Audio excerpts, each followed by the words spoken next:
on a une session aujourd'hui consacrée aux orientations budgétaires du département pour 2025. Et les hasards du calendrier font que nous examinons ce débat d'orientation budgétaire au moment même où s'ouvre au Sénat la discussion budgétaire du projet de loi de finances. Et j'ai rencontré les sénateurs, j'ai vu le président du Sénat, et si je débute mon propos liminaire par cette coïncidence de calendrier, c'est évidemment parce que le Parlement et le Sénat singulièrement vont avoir un rôle éminent et j'allais même dire une influence majeure sur l'évolution du prochain budget de financement à la fois de la nation, mais aussi le budget de financement de la sécurité sociale.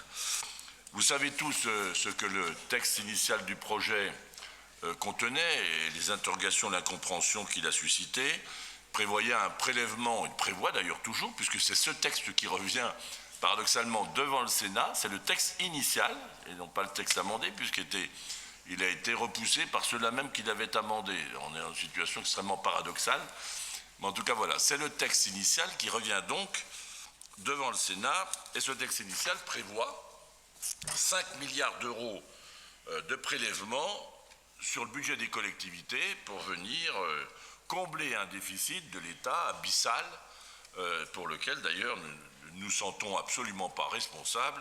Et je l'ai dit, il faudra vraiment que le Parlement détermine les responsabilités d'avoir découvert comme ça un tel dérapage budgétaire national en plein mois d'août et de venir aujourd'hui faire les poches des collectivités territoriales. Je l'ai dit, au nom des départements de France, c'est un effort qui est pour nous, strate départementale, insupportable, injuste, inacceptable, puisque les départements, à eux seuls, si le projet va à son terme, seraient appelés à assumer 44% des 5 milliards à eux seuls. 44% des 5 milliards, c'est-à-dire 2,2 milliards, alors que nous sommes reconnus par la Cour des comptes comme la strate la plus fragile et que nous sommes en première ligne pour répondre à la montée des précarités et d'une manière très générale d'ailleurs pour répondre aux grands enjeux auxquels nous sommes confrontés, vieillissement de la population, l'inclusion des personnes, le monde du handicap, la protection de nos enfants, enfin, tous ces sujets sur lesquels nous sommes en première ligne. Alors, évidemment que nous sommes dans une situation d'incertitude, mais je vous ai présenté lors de notre dernière séance du 14 octobre les incidences financières que ce PLF, que ce projet de loi de finances aura, s'il est voté, pour notre département, et pour le seul département de la Côte d'Or, sans faire de l'amalgame de chiffres, du gel de la DGF, etc., pour le seul effort pour le département, c'est-à-dire du prélèvement, du gel de la TVA et d'un non-retour de FCTVA de 2 points, ça représente un effort de 21 millions d'euros. 21 millions d'euros. Donc, j'ai poussé un véritable cri d'alerte, un cri de colère, parce que beaucoup de départements, dont le nôtre, vont très vite se retrouver véritablement asphyxiés. Et c'était le thème de nos assises des départements de France. Les départements asphyxiés, tous les Français vont être impactés, et notamment les plus fragiles. Alors bien sûr que tout le monde doit participer à l'effort de redressement et ce déficit, face à ce déficit abyssal, enfin, c'est l'affaire de tous. Mais cet effort, il doit être juste et équitable. Alors bon, on a eu quelques annonces du Premier ministre qui nous ont été faites à Angers, et des ministres qui sont venus participer à nos travaux des assises départementales.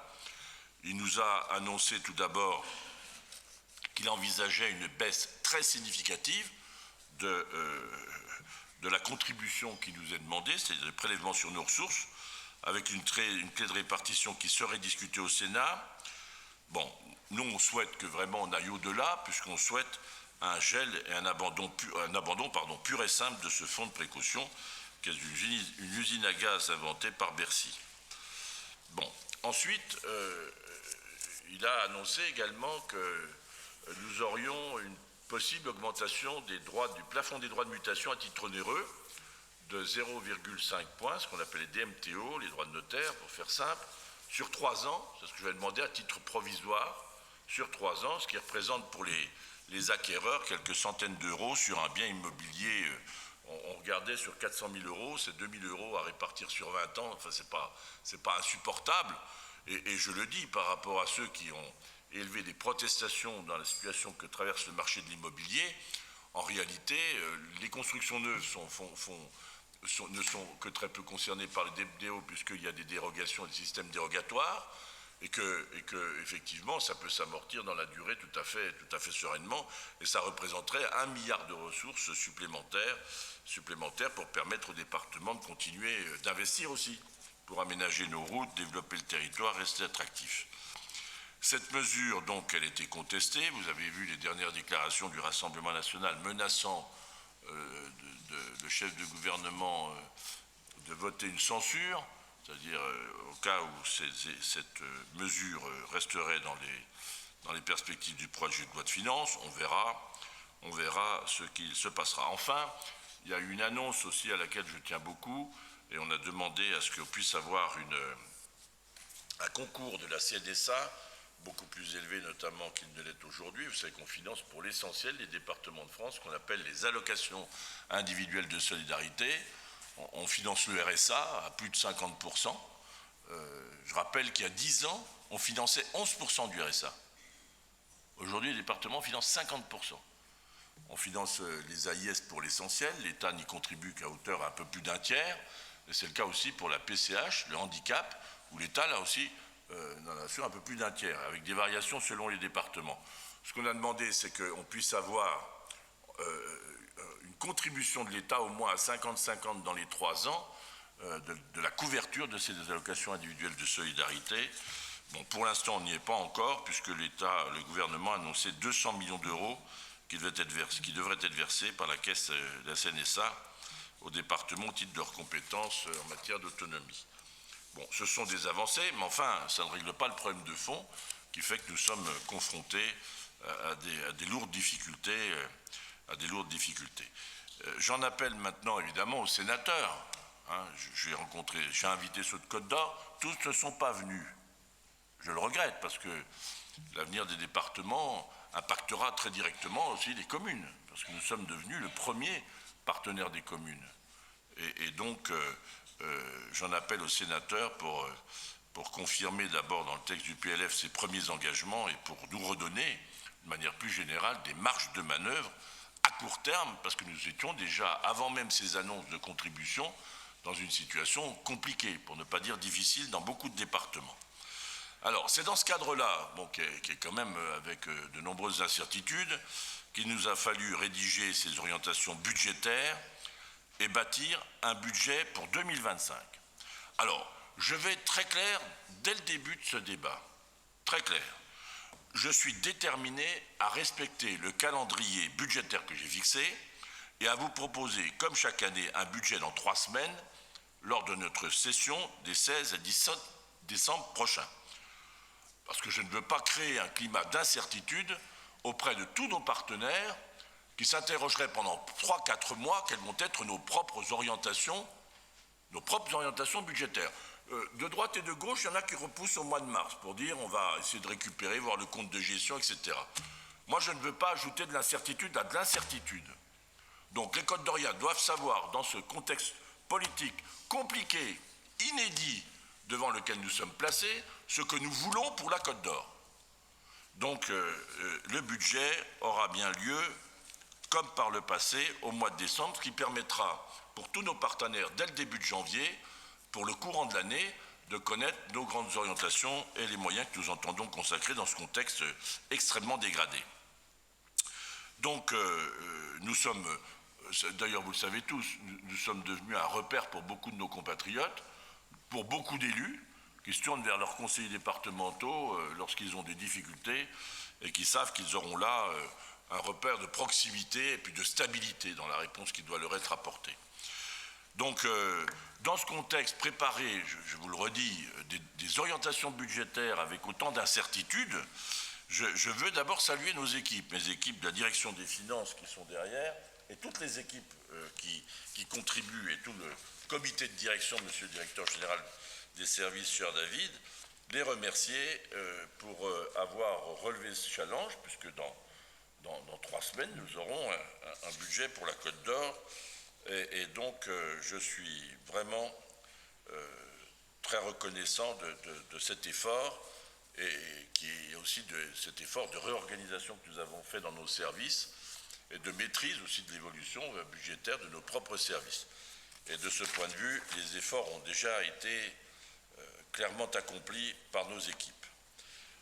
Je voudrais redire aussi que je suis très fier de nos agents qui ont droit, eux aussi, dans le cadre de ces débats d'orientation budgétaire, à savoir dans quelle évolution ils vont vivre. Moi, j'ai vu se multiplier les annonces de droite comme de gauche.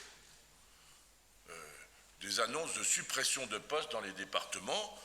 Je pense que nos agents, eux aussi, ont besoin de lisibilité pour exercer leur mission sereinement. C'est la raison pour laquelle, vous vous en souvenez, j'ai souhaité présenter cette réorganisation avant même la présentation du budget, parce que c'est d'abord le service à nos compatriotes qui doit fixer nos orientations. Et ça, c'est notre objectif premier. Donc, j'ai fixé 2 lignes rouges dans cette réorganisation pour faire face aux gros temps que nous traversons. Premièrement, le maintien de nos services de proximité et de notre présence territoriale, aussi bien dans nos quartiers que dans nos cantons les plus ruraux. Nous maintiendrons notre présence. La deuxième ligne rouge, c'est que j'entends que nous puissions conserver au sein de nos propres services toutes nos compétences en interne. Parce que dans les métiers que nous exerçons, se voir un avenir, le faire évoluer le métier, c'est aussi une aspiration de beaucoup de nos agents. Et donc, je veux saluer la qualité du dialogue social, parce qu'aujourd'hui, je peux le dire, nous avons une organisation résiliente face aux gros temps que nous traversons. Troisième chose, cette réorganisation que nous avons faite depuis des mois et des mois, j'allais même dire depuis des années, elle nous permet de ne pas subir. Rien n'est pire que de subir les événements, surtout quand on est des responsables publics et politiques. Donc, la volonté qui est la nôtre, par ce gros temps, on va réajuster nos politiques, on va individualiser au maximum la réponse sociale, mais c'est bien de maintenir le cap de nos engagements. Donc, on a l'obligation de rechercher, et avec tous nos agents et avec nos partenaires, toutes les voies d'efficience pour agir mieux. Ça veut dire que tous nos partenaires devront aussi réinterroger leur façon de fonctionner, comme nous l'avons fait nous-mêmes, réinterroger leur process, réinterroger leur organisation, parce que nous ne serons pas le résultat simplement d'une dépense constatée. Nous voulons aujourd'hui, plus que jamais, et je l'ai dit aux journalistes que j'ai rencontrés, comme d'ailleurs chacun d'entre vous, nous voulons nous assurer que chaque euro aille bien à son destinataire, que chaque euro soit utile à la Côte d'Or, aussi bien dans le domaine de solidarité, et qu'il aille bien aux plus fragiles, donc ce qui fait que tout le monde sera appelé à se réinterroger sur ses pratiques, sur son organisation, tout le monde, y compris nos pompiers. Je l'ai dit à la Fédération nationale des sapeurs-pompiers, où je représentais les départements de France, personne ne peut s'exonérer de regarder notre fonctionnement et de réinterroger nos propres pratiques pour être utiles pour les Français, et pour les Côtes d'Orient en l'occurrence. Voilà la ligne que nous fixons. Alors vous connaissez tous la réalité des chiffres, je ne les ai jamais cachés, y compris pour le département de la Côte d'Or. Nos recettes liées au DMTO ont baissé de 37 millions en 2 ans. 37 millions. Non mais vous imaginez le choc. On n'est pas là, les millions ça paraît tellement lointain à nos compatriotes, mais un choc de 37 millions, imaginez ça dans vos budgets municipaux. 37 millions. Et nous avons eu en même temps une évolution de nos dépenses de 70 millions d'euros, dont les 2/3 d'entre elles, écoutez-moi bien, ne sont pas pilotables, c'est-à-dire qu'elles nous ont été imposées par l'État. Vous imaginez 50 millions de dépenses supplémentaires pendant le même temps de dépenses sociales et 70 millions au total qui nous étaient pour l'essentiel imposés. Donc un choc à 100 millions sur un budget de 600, vous imaginez, sur un budget de 600 millions. Enfin, c'est un véritable choc que nous prenons. Et moi, j'ai demandé d'abord au gouvernement une seule chose, qu'on arrête de charger la barque. Qu'on arrête de charger la barque. Et qu'on essaye de stabiliser en France et en Côte d'Or, en particulier, puisque c'est là nous sommes en charge du destin, en Côte d'Or, qu'on arrive à stabiliser et à conforter notre système de solidarité sociale. Le conforter. Donc, à cela s'ajoute, au-delà des perspectives, une perspective, en tout cas pour les droits de mutation, qui n'est pas un rebond considérable dans les mois qui viennent. On sait très bien que le climat d'incertitude que nous traversons en France, avec une situation politique inédite, mais aussi sur la scène internationale, avec la montée des tensions et leur prolongement aussi sur le territoire national, un sentiment d'insécurité qu'il faut prendre en compte, un sentiment d'inquiétude, anxiogène, il faut bien le dire, pour beaucoup de nos compatriotes. Moi, voilà, donc on va être très responsable dans tout cela, il n'y aura pas de rebond, mais je pense qu'il faut qu'on travaille ensemble. Moi, je lance un appel à l'opposition, puisque la majorité, par principe, me soutient, et par essence, et par affection, j'allais dire même. Mais je lance un appel aussi à l'opposition pour qu'on travaille, pour être responsable par rapport à ce qui va se passer. Le peuple de Côte d'Or attend de nous beaucoup de esprit de responsabilité. Ça ne veut pas dire qu'il ne faut pas considérer ses choix, chacun ses fondamentaux. Mais en tout cas, on a une responsabilité à assumer, et moi, j'en serai le garant dans la tempête. Donc, notre objectif, en fait, avec cette perspective durable, il faut qu'on maîtrise notre dépense. On n'a pas le choix. Maîtriser la dépense, ça veut dire que si on continue sur le même trend, on n'aura plus de marge brute, et je ne serai pas le président du département de la Côte d'Or qui aura laissé creuser les déficits, comme l'a fait Monsieur le maire. Donc, voilà, on va assumer nos responsabilités, clairement. On ne va pas laisser de dette à nos enfants. Nous, on va assumer ça sérieusement. Donc, on est pratiquement, dans l'état actuel des choses, à une situation de marge brute qui va nous conduire à une marge nette quasiment nulle. Je ne sais pas si vous voyez. Alors, quand je dis marge brute, elle est légèrement supérieure à d'autres départements parce que nous nous sommes désendettés massivement. Je me souviens des débats que nous avions, on me disait lâchez plus, investissez plus. On a investi beaucoup, de l'ordre de 100 millions d'euros par le passé, ce qui était inédit sur au moins une période de 7-8 années, ou 9 années même, pratiquement un septennat, vous voyez, un peu de nostalgie sur le septennat pour ce qui me concerne. Sur les 7 ans, 100 millions, on s'est désengagé pratiquement de 100 millions d'euros de dette, en même temps qu'on investissait 100 millions.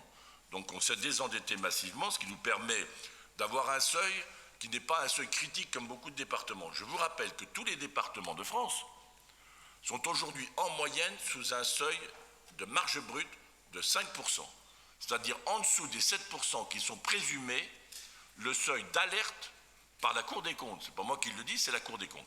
5%. Donc on va tomber à une épargne brute pratiquement à 26 millions d'euros, ce qui nous fera une marge nette nulle, et ce qui est le seuil de l'équilibre. En tout cas, ça veut dire que quoi qu'il advienne, écoutez-moi bien, quelles que soient les décisions qui seront prises au Parlement, qui viendraient éventuellement aggraver la situation, d'ores et déjà, nous avons une nécessité vitale, c'est de maîtriser notre dépense et de l'ajuster. C'est vital, je le répète, avec une ligne directrice. Ce sera d'agir au plus près des besoins des Côtes d'Oriens et notamment les plus fragiles. Agir au plus près des Côtes d'Oriens et notamment les plus fragiles. Ce sera notre priorité. Donc ça veut dire que nous aurons un objectif de dynamique de dépenses pour les prochaines années, pour les 3 prochaines années, quasiment, qui nous est imposée par l'État, cette perspective budgétaire. C'est une évolution de la dynamique de nos dépenses de fonctionnement à 0,8%.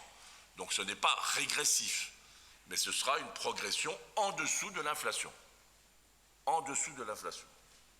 Si on veut maintenir une dynamique d'investissement, c'est-à-dire si on veut continuer d'entretenir nos routes, d'équiper la Côte d'Or, continuer d'agir pour la structuration de nos productions agricoles, il faut impérativement qu'on maîtrise globalement cette dépense.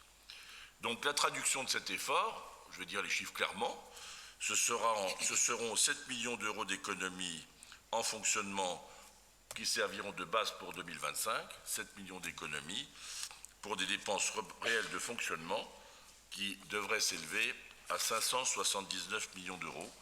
C'est une diminution de nos dépenses de fonctionnement en valeur qui résulte d'abord du fait que on a fait beaucoup d'efforts pour baisser nos consommations énergétiques.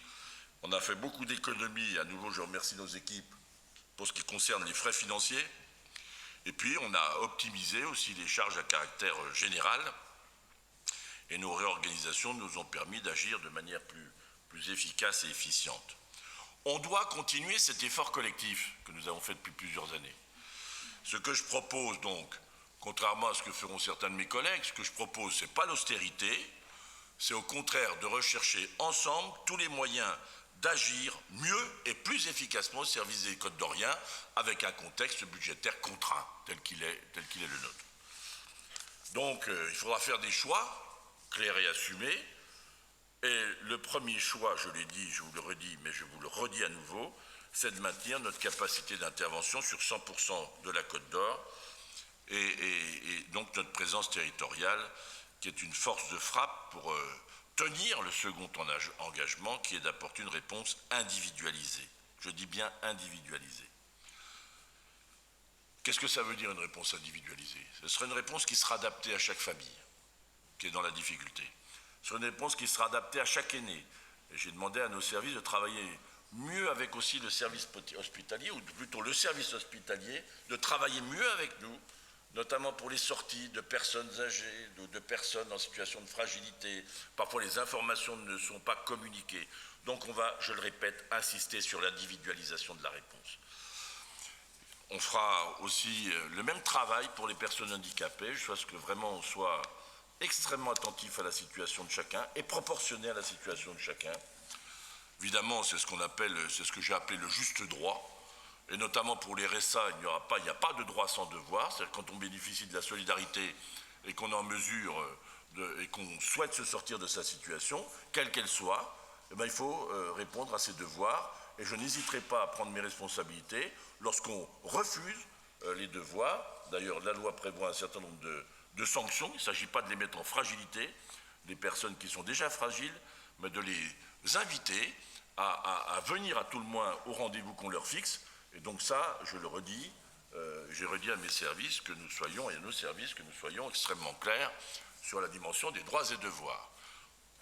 Troisième chose, il vaudra vraiment la protection de l'enfance, là aussi, que nous investiguions avec les acteurs du champ de l'enfance, cette évolution exponentielle de la dépense, exponentielle.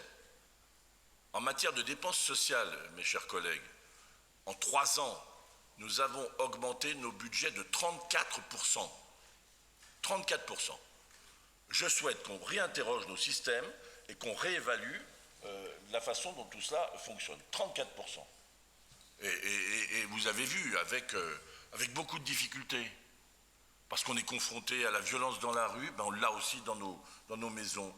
Et je voudrais redire à tous ceux qui travaillent dans le champ de l'enfance, ma confiance et mon soutien. Il faut qu'on arrête de pointer du doigt une situation dont nous sommes les héritiers du fait d'une société qui est en train de complètement se transformer. Où on a même aujourd'hui, écoutez-moi bien, des parents qui viennent nous solliciter parce qu'ils ne savent plus quoi faire de leurs enfants. Et moi, là aussi, je souhaite que vraiment, j'ai commencé à le faire depuis plusieurs années, qu'on saisisse ces services de l'État de leurs propres responsabilités. On ne peut pas conserver au sein de nos maisons des jeunes qui relèvent de faits de délinquance, des jeunes qui sont l'auteur de coups de couteau. Ça existe dans la rue, ça existe aussi dans les établissements. On ne peut plus conserver au sein de nos établissements, parce que nous ne sommes pas formés pour cela, des personnes et des jeunes qui relèvent de la psychiatrie. Ce n'est pas le métier de nos agents. Il faut que vraiment tout le monde, et il va y avoir une commission d'enquête, je vais d'ailleurs y participer prochainement, voilà, il faut vraiment qu'on réinterroge nos systèmes. Oui, c'est ça, ce que je réaffirme, c'est que chaque euro aille bien en direction des plus fragiles. Rendez-vous compte, pareil pour les personnes âgées, on est arrivé pratiquement à 100 millions d'euros en Côte d'Or. Non mais vous imaginez les chiffres, 100 millions, avec parfois l'expression dans la presse de difficultés qu'on rencontre effectivement sur le terrain. Mais 100 millions, vous imaginez? En 10 ans, on est passé de 54% de la dépense sociale dans le département à 70%. Il faut avoir la franchise de dire qu'on ne pourra pas continuer sur ce train de dépenses. Impossible. Donc il faut qu'on fasse mieux, avec un peu moins. Voilà la vérité qu'on doit aux Côtes d'Orient. Il faut qu'on continue aussi d'investir. Je ne me résous pas à l'idée qu'on ne répare pas les routes. Alors j'entends parfois certains d'entre vous qui disent pas assez, etc. On a fait beaucoup pour l'entretien de nos routes. Quand je circule, je vais vous dire, je suis fier de la Côte d'Or, fier de du travail de nos agents. Je circule beaucoup en France en ce moment, évidemment. Hein, je vais voir mes collègues qui m'invitent dans leur département. Quand je me compare, M. Poyot, je vais vous dire, je me rassure terriblement. Je vous invite même à aller dans le Morvan, cette fois côté Nivernais. Vous allez vite revenir côté Morvan chez nous. J'ai fréquenté les routes pas loin de chez vous. D'ailleurs, je les ai trouvées excellentes. Même un peu mieux que certains secteurs. Donc, je vais veiller à rétablir l'équilibre. En tout cas, on a investi énormément. On a investi dans des ponts. On a fait 800 km de véloroute pour les... J'ai fixé un objectif de 1000 km. On le tiendra, parce que c'est pour nos enfants. Leur permettre d'accéder à des mobilités douces, leur permettre d'accéder aussi à une douceur de vivre que nous incarnons pour la Côte d'Or. C'est aussi un projet que nous avons pour la Côte d'Or. Donc oui, il faut continuer à investir. Investir pour la sécurité, investir dans du matériel, investir dans du prépositionnement, c'est ce que nous avons fait. Je le rappelle à Hubert Poulot, nous avons mis 5 millions d'euros, nous, pour... je lisais dans la presse, pour faire plus pour les pompiers. Mais attendez, d'abord, il faut réinterroger notre système de pompiers. Les pompiers professionnels font un travail formidable. Les sapeurs-pompiers volontaires sont à protéger. Et c'est un nouvel équilibre qu'il faudra qu'on trouve. On ne pourra pas continuer, là aussi, je vous ressortirai les chiffres au moment du budget, vous allez voir un peu. Puis il faudra qu'on rééquilibre entre la métropole aussi, je le dis, il faudra qu'on ait une réflexion d'un effort partagé. 50% des interventions des pompiers sont sur la métropole, 50% sur les restants. Le département finance à hauteur de 21 millions, la métropole 8 millions. Ah, alors je ne désigne pas, mesdames, messieurs les élus de Dijon ou de la métropole, je ne désigne pas les élus. Je dis une situation. Et chaque fois qu'il y a un effort supplémentaire, c'est le département qui le fait, parce que l'effort des communes, il est plafonné à l'inflation. Donc à un moment donné, ce système n'est plus tenable. Je l'ai dit devant les pompiers à la Fédération nationale des sapeurs-pompiers au congrès de Mâcon. Personne ne l'a contesté. Voilà, donc, on aura aussi des éléments nouveaux à prendre en compte, Madame la directrice générale adjointe, Monsieur le directeur général des services.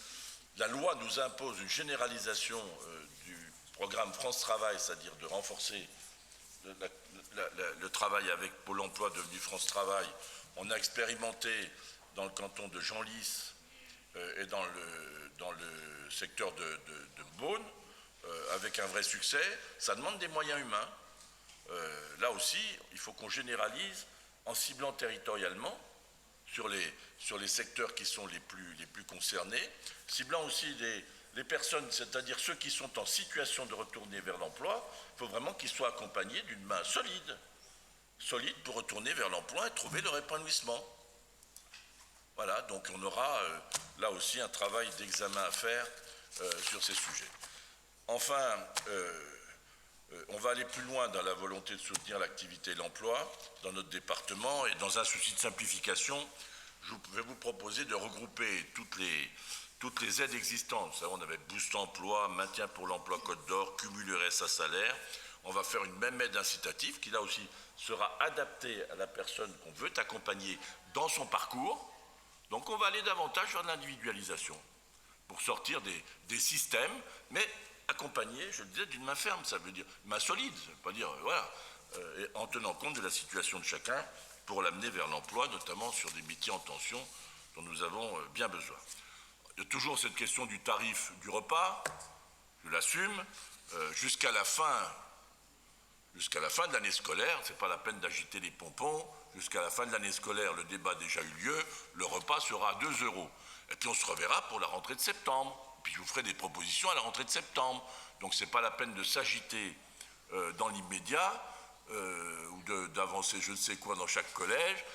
La réponse, elle est très claire du président de ce département. Le repas restera à 2 € jusqu'à la fin de l'année scolaire. Voilà. Ensuite, je vous dirai ce que je vous propose. Puis vous me direz ce que vous en pensez. Ça s'appelle la démocratie et ça fonctionne très bien, le système d'assemblée. Voilà. Alors maintenant, pour les investissements, alors on est sur un paquebot, un long paquebot. Vous savez que même si on arrêtait tout investissement, quand on a commencé un collège, il faut bien le finir. Quand on a commencé un pont, il faut bien le finir. Quand on a commencé des travaux dans nos bâtiments, il faut bien les finir. Et donc, il n'est pas question non plus de relâcher, parce que derrière, l'investissement du département, c'est de l'emploi et c'est du travail pour nos compatriotes. Donc, effectivement, on ne sera plus sur un train de 100-110 millions, puisqu'on vient de terminer le très haut débit, et c'est un investissement colossal. Heureusement que le département a pris le manche de ses choix d'investissement du futur.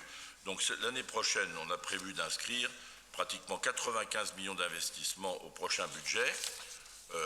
D'abord, moderniser notre patrimoine, nos collèges, rénover, entretenir, ça va représenter 38,8 millions, dont la construction du programme Osmose.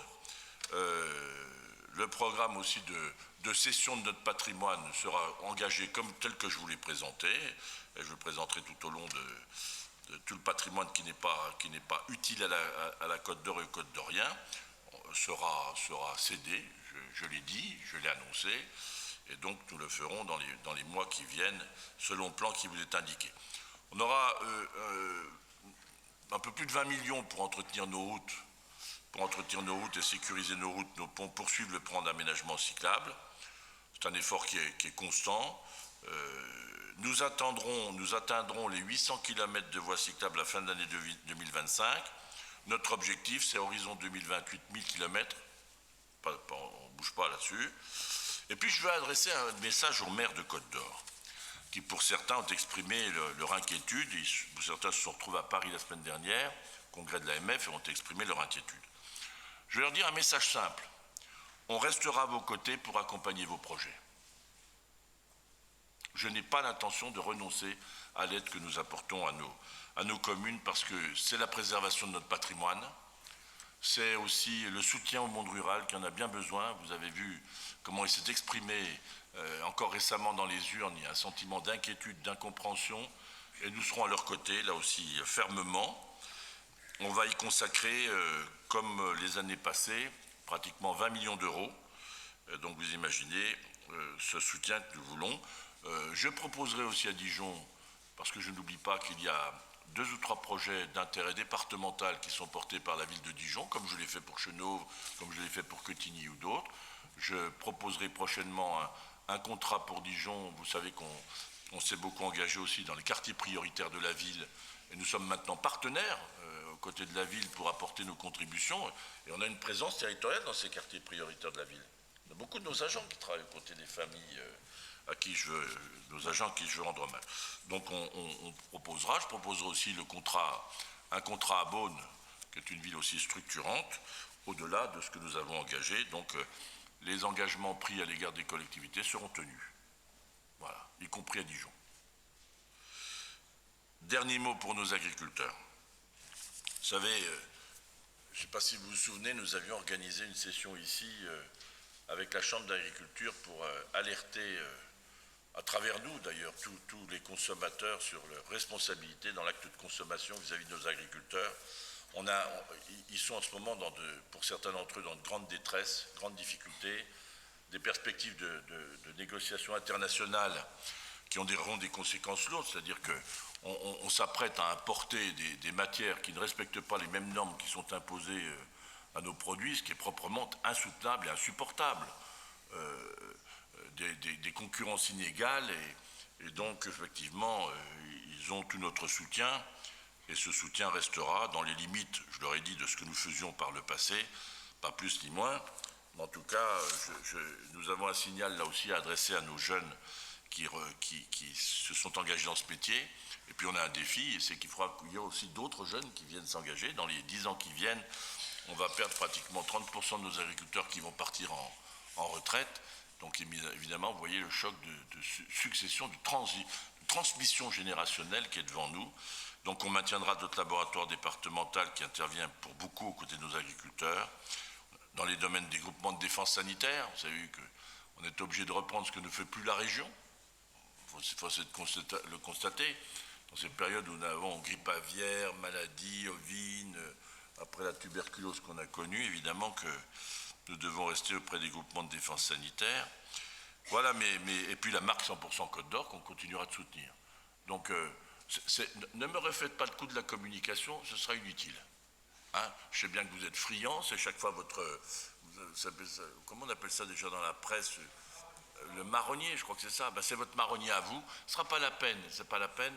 Je vous donnerai tout le détail, et notamment le soutien que nous apportons au 100% Côte d'Or. Et je vous annonce dès aujourd'hui que nous continuerons à soutenir la marque 100% Côte d'Or en termes de communication. Voilà, nous la soutiendrons et on continuera. Voilà, mes chers collègues, les grandes lignes de nos orientations budgétaires. Voilà, parce que, vous savez, cette session, je l'ai dit et je vous le redis, je la souhaite vraiment placer sous l'angle de la responsabilité, parce que c'est de responsabilité que nos compatriotes ont besoin, d'esprit de responsabilité. Alors on va continuer à agir, malgré les difficultés, au service de nos compatriotes. Et je vais vous dire deux mots qui me tiennent beaucoup, parce que c'est notre devoir et que c'est notre responsabilité. Alors avant d'ouvrir le débat, je vais finir par un nouvel appel à nos parlementaires et à nos sénateurs et députés. Cet appel, il est simple. Si vous continuez d'asphyxier les départements, c'est tous les Français qui seront impactés, et c'est ce que nous ne voulons pas dans l'intérêt même de notre beau pays, la France. Merci beaucoup, mes chers collègues.